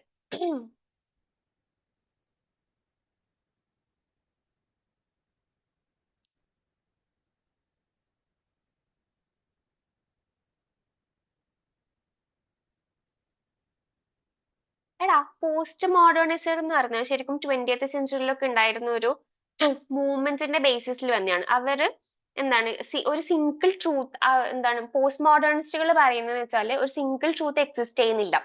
അവർ യൂണിവേഴ്സൽ ട്രൂത്തിനെയും പിന്നെ അതേപോലെ തന്നെ എന്താണ് ഒബ്ജക്റ്റീവ് റിയാലിറ്റീനൊക്കെ ക്വസ്റ്റ്യൻ ചെയ്യുന്ന ഒരു കൈൻഡ് ഓഫ് തോട്ടാണ് പോസ്റ്റ് മോഡേണിസം എന്ന് പറയുന്നത്. അപ്പൊ അതൊരിക്കലും സെൻസിന്റെ ബേസിസിൽ വരുന്നതല്ല. ഒരു യൂണിവേഴ്സൽ ട്രൂത്തിനെ എന്താണ് ക്വസ്റ്റ്യൻ ചെയ്യുക, ഒരു സിംഗിൾ ട്രൂത്ത് ഇല്ല എന്നുള്ള ഒരു ബിലീഫ്. ഇപ്പൊ ഏത് കാര്യത്തിനായാലും ഒരു ട്രൂത്ത് മാത്രമായിരിക്കില്ല, മൾട്ടിപ്പിൾ ട്രൂത്ത് ഉണ്ടാവും. അതുപോലെ തന്നെ ഇപ്പോ ഒരാൾ പറയുന്നത് മാത്രമായിരിക്കണം എന്നില്ല ശരി. അങ്ങനെയുള്ള ഒരു തോട്ടാണ് ശരിക്കും പോസ്റ്റ് മോഡേണിസം പറയുന്നത്. അപ്പൊ അത് നമ്മളുടെ ക്വസ്റ്റ്യനിലെ സെൻസസിന്റെ ബേസിലായിരുന്നില്ലേ എംപിറിസിസം. അപ്പോ പോസ്റ്റ് മോഡേണിസം എന്ന് പറയുന്നത് ഒരിക്കലും സെൻസിന്റെ ബേസിസില്ല, പക്ഷെ ഒബ്ജക്റ്റീവ് റിയാലിറ്റിനെ ക്വസ്റ്റ്യൻ ചെയ്യുക, യൂണിവേഴ്സൽ ട്രൂത്തിനെ ക്വസ്റ്റ്യൻ ചെയ്യുക, അങ്ങനെയുള്ള കുറെ തോട്ട്സ് ആണ് പോസ്റ്റ് മോഡേണിസത്തിൽ വരുന്നത്. ജഡ്ജ്മെന്റ് സാമ്പിളിങ്ങും പെർപ്പസീവ് സാമ്പിളിങ്ങും ചെയ്യുമാണ്. ജഡ്ജ്മെന്റ് സാമ്പിളിംഗ് തന്നെയാണ് പെർപ്പസീവ് സാമ്പിളിംഗ് അല്ലേ? അതെ. ജഡ്ജ്മെന്റ് സാമ്പിളിങ്ങും എന്താണ് എക്സ്പേർട്ടിന്റെ ബേസിസിലുള്ളതാണ്. അതന്നെയാണ്, അതിന്റെ വേറൊരു പേരാണ് പെർപ്പസീവ് സാമ്പിളിംഗ് എന്നുള്ളത്.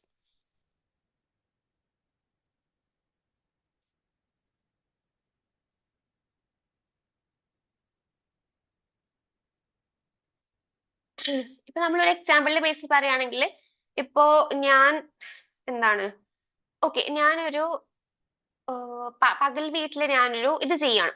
ഐ മീൻ പകൽ വീട്ടില് എന്താണ് പ്രായമായിട്ടുള്ള അമ്മമാരോ അച്ഛന്മാരല്ലേ, അപ്പൊ അവരുടെ ഇടയിൽ അവരുടെ ഒരു ക്വാളിറ്റി ഓഫ് ലൈഫോ അല്ലെങ്കിൽ അവരുടെ എന്തെങ്കിലും ഒരു കേസ് സ്റ്റഡി ചെയ്യാൻ വേണ്ടിയിട്ട് ഞാൻ കുറച്ച് ആൾക്കാരെ എനിക്ക് വേണം.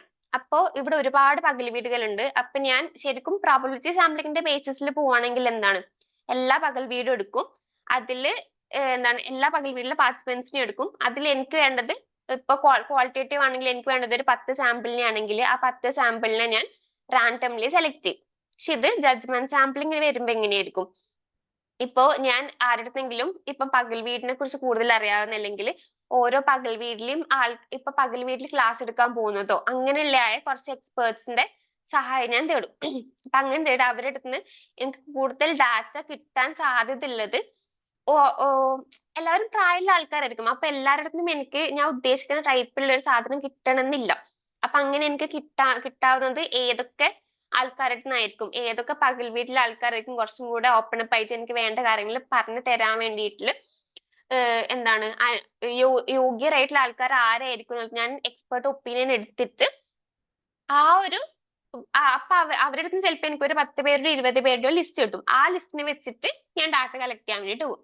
അപ്പൊ അത് ഒരിക്കലും എന്താണ് റാൻഡംലി വരുന്നതല്ല, നോൺ പ്രോബബിലിറ്റി ആണ്. അപ്പൊ ഞാനൊരു എക്സ്പേർട്ടിന്റെ ബേസിസിൽ ഒരു എക്സ്പേർട്ടിന്റെ അഡ്വൈസ് പ്രകാരമായിരിക്കും ഞാൻ ആ സാമ്പിളിനെ പോയി മീറ്റ് ചെയ്യുന്നുണ്ടാവാം. അതുപോലെ എന്ത് കാര്യങ്ങളും ആവാം. മനസ്സിലായോ?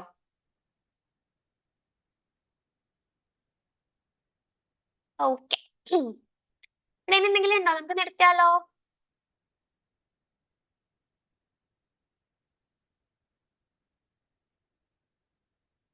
ഫസ്റ്റ് 2 ക്വസ്റ്റ്യൻസ് കാണിക്കാറോ പറഞ്ഞിട്ടുണ്ടായിരുന്നു. ഇല്ല. ഓക്കെ, അപ്പൊ നമുക്ക് സ്റ്റോപ്പ് ചെയ്യാം.